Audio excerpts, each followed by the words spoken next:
dad was probably the most eccentric, funny, giving, kind person I've ever met. One of the stories I'll always tell is like when I first told him I was going to be a professional dancer, he was ecstatic. He's like, yes, you are carrying on the legacy, kind of like the story I told up front.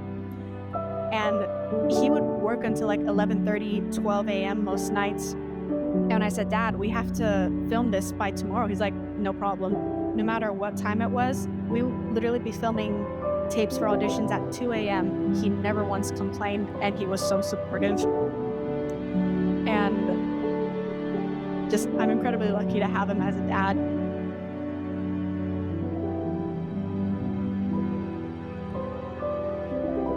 Sean was a father, a brother, an uncle, a mentor.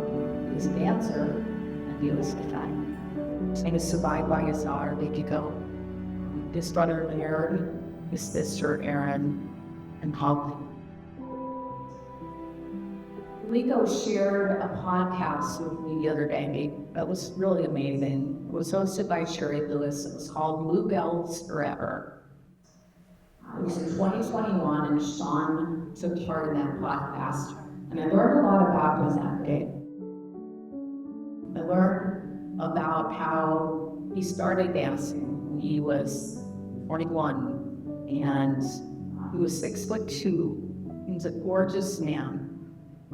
We referred to himself as a hoodlum from California. He loved to do the jump splits. He learned how to do the jump splits in his karate. And he could also do construction. He did drywall. So often in his car, he would have paint supplies.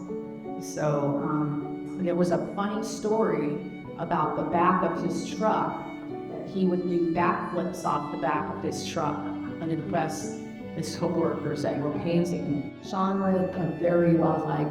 He lived his full life. He had fun. He enjoyed his life. He was always smiling. In life, if we're lucky enough, we get to meet someone who is so definitive and so touching, and a person who gives you such a deep gift.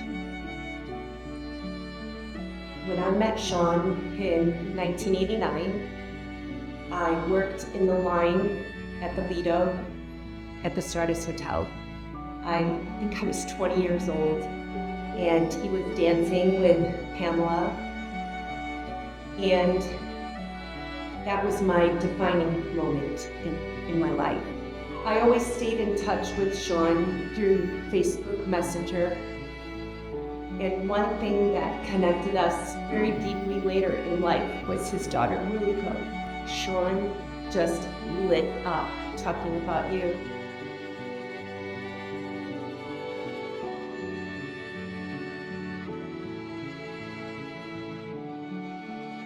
This was my dad's celebration of life.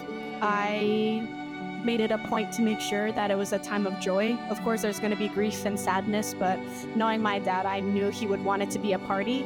So I made sure that no one wore black. The theme was literally stars, because he always said, I'm a star, I'm a god, you know? So that's why I'm wearing this. And I just wanted it to be filmed for the people who couldn't be here today.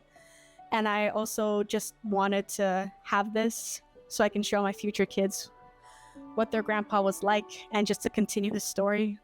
And yeah, I'm just really happy that this is available.